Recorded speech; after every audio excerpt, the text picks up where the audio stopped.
बच्चों, आइए अब बात करते हैं स्पीत में बारिश की संक्षिप्त कहानी के बारे में।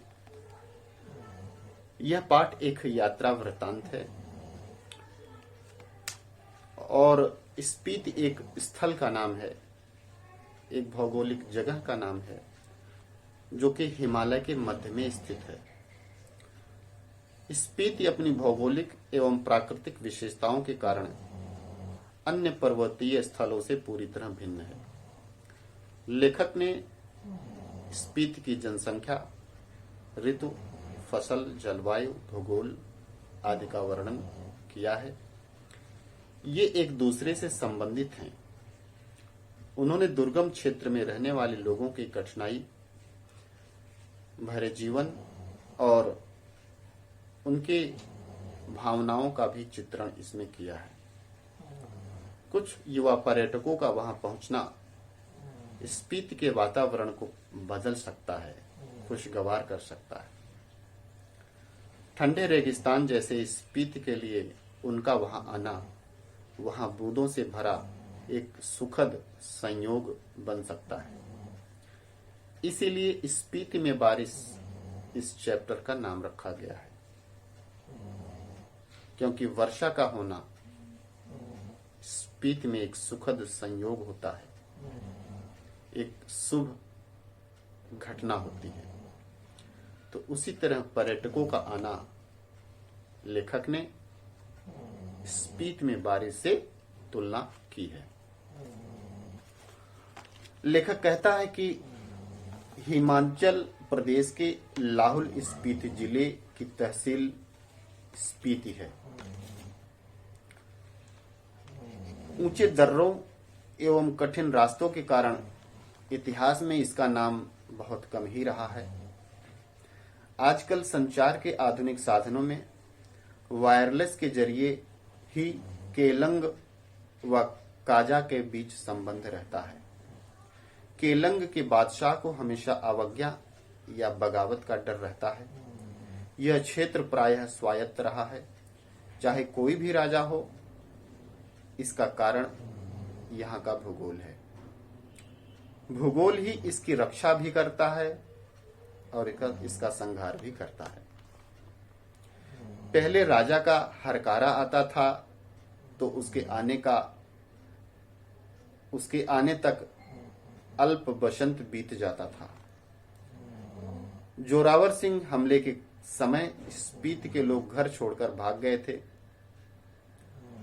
उसने यहाँ के घरों और विहारों को लूटा। स्पीति में जनसंख्या लाहुल से भी कम है।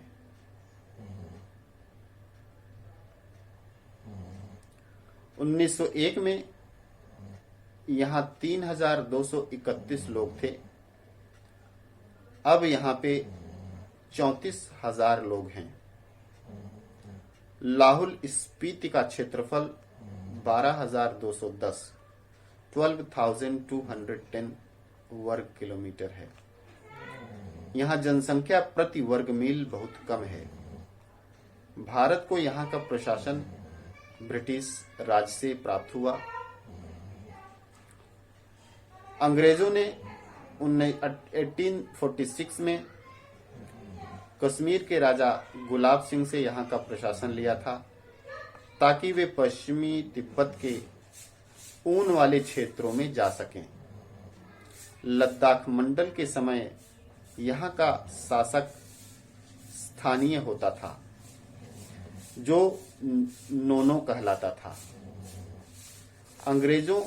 अंग्रेजी शासनकाल में नोनो कुल्लू के असिस्टेंट कमिश्नर के समर्थन में, मतलब उसके सपोर्ट के माध्यम से काम किया करता था। स्थानीय लोग ही इस नोनो को अपना राजा मानते थे। 1873 ईस्वी में स्पीति रेगुलेशन में लाहुल व स्पीति को विशेष दर्जा दिया गया। यहाँ पर अन्य कानून लागू नहीं होते थे। यहाँ के नोनों को मालगुजारी इकट्ठा करने तथा छोटे छोटे फौजदारी मुकदमों के फैसला करने का अधिकार था। इससे उस पर ऊपर के मामले इससे ऊपर के मामले वह कमिश्नर के पास भेज दिया करता था। 1960 में इस क्षेत्र को पंजाब राज्य में तथा 1966 में यह हिमाचल प्रदेश बनने के बाद उसमें समाहित हो गया और यह हिमाचल प्रदेश के उत्तरी छोर का एक जिला बना दिया गया।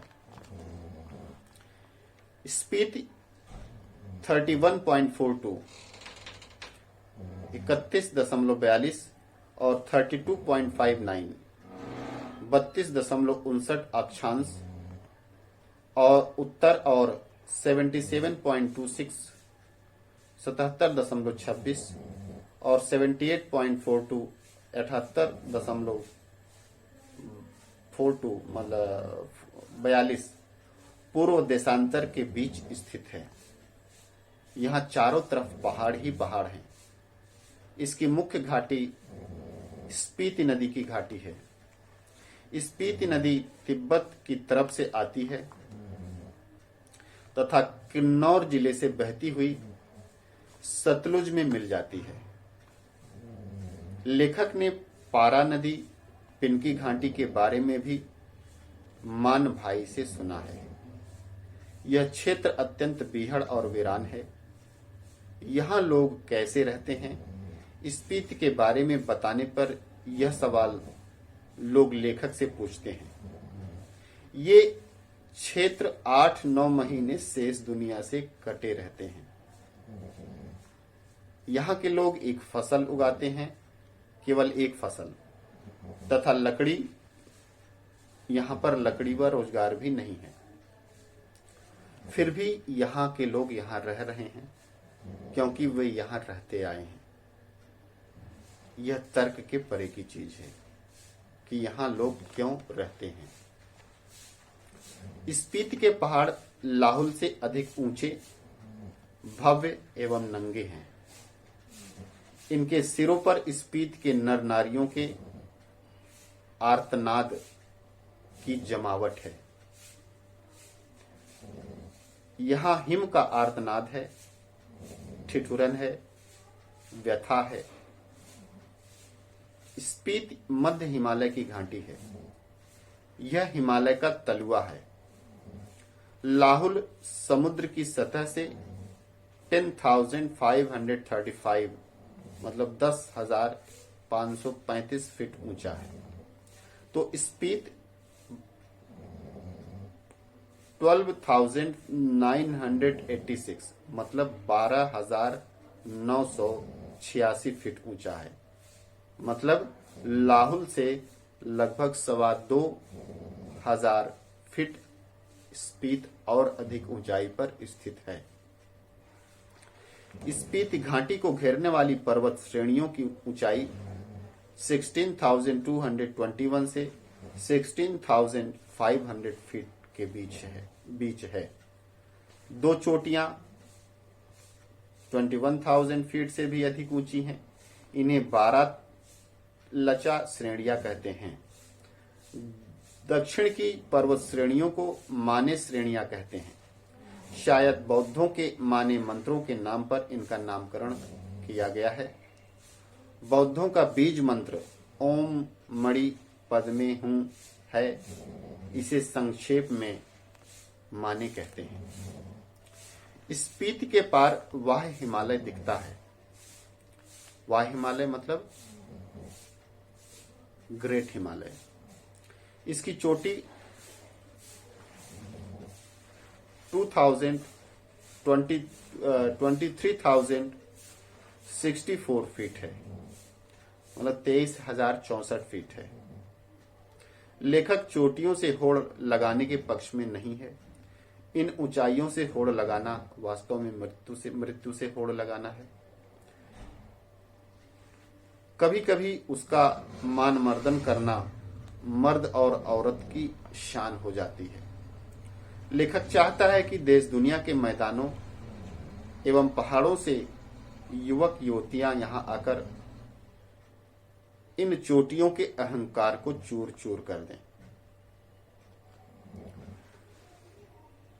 युवक युवतियां अगर यहाँ आएंगे, यहाँ केलोल करेंगे, तो यहाँ आनंद और खुशियां चारों तरफ फैलेंगे। मतलब जंगल में मंगल हो जाएगा। स्पीति में 2 ही ऋतुएं होती हैं। जून से सितंबर एक अल्पकालिक बसंत ऋतु होती है तथा शेष शीत ऋतु की होती है। मतलब 2 ही ऋतुएं, एक अल्पकालीन बसंत और जून से सितंबर तक, और शेष पूरा का पूरा जो साल है वो शीत ऋतु का होता है। बसंत में जुलाई में औसत तापमान 15 डिग्री सेंटीग्रेड तथा शीत में जनवरी में औसत तापमान 8 डिग्री सेंटीग्रेड होता है। बसंत में दिन गर्म तथा रात ठंडी होती है।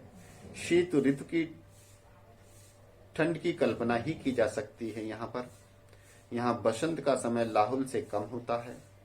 इस ऋतु में यहाँ फूल हरियाली नहीं होते। दिसंबर से मई तक बर्फ जमी रहती है। नदी नाले जम जाते हैं। तेज हवाएं मुंह, हाथ व अन्य अंगों पर, खुले अंगों पर शूल की तरह चुभती है। यहाँ मानसून की पहुंच नहीं है, अर्थात यहाँ वर्षा न के बराबर होती है। यहाँ बरखा बहार नहीं है, अर्थात वर्षा न के बराबर होती है। कालिदास को अपने ऋतु संहार ग्रंथ में से वर्षा ऋतु का वर्णन हटाना होगा यहाँ पर, क्योंकि उन्होंने अपने इस ग्रंथ में इस क्षेत्र में वर्षा दिखाया है, वर्षा का वर्णन किया है। उसका वर्षा वर्णन लाहुल स्पीति के लोगों की समझ से परे है। वे नहीं जानते कि बरसात में नदियां बहती हैं, बादल बरसते हैं और मस्त हाथी चिघाड़ते हैं। जंगलों में हरियाली छा जाती है और वियोगिनी स्त्रियां तड़पती हैं। यहाँ के लोगों ने कभी पर्याप्त वर्षा नहीं देखी है। यहाँ की धरती सूखी, ठंडी और बंजर होती है। स्पीति में एक ही फसल होती है, जिसमें गेहूं, जौ, मटर एवं सरसों प्रमुख है। इसमें भी जो मुख्य है, इसमें भी जौ जो कि मोटा अनाज है वो मुख्य होता है। सिंचाई के साधन पहाड़ों से बहने वाले झरने होते हैं। स्पीति नदी का पानी काम में नहीं आ पाता है। स्पीति की भूमि पर खेती की जा सकती है, बशर्ते वहां पानी पहुंचाया जाए, मतलब सिंचाई की सुविधा कर दी जाए। यहाँ फल पेड़ आदि नहीं होते। भूगोल के कारण स्पीति नंगी एवं वीरान है। वर्षा यहाँ एक दुर्लभ घटना है। लेखक एक घटना का वर्णन करता है कि वह काजा के डाक बंगले में सो रहा था एक रात को। तो आधी रात के समय उसे लगा कि कोई खिड़की खटखटा रहा है। उसने खिड़की खोली तो हवा का तेज झोंका मुंह एवं हाथ को छेलने सा लगा। उसने पल्ला बंद कर दिया तथा आड़ में देखा कि बारिश हो रही है। यह बर्फ की बारिश नहीं थी, यह बर्फ की बारिश हो रही थी। सुबह उठने पर पता चला कि लोग उसकी यात्रा को शुभ बता रहे थे, क्योंकि यहाँ बहुत दिनों से बारिश नहीं हुई थी। यहीं पर यह चैप्टर खत्म हो जाता है।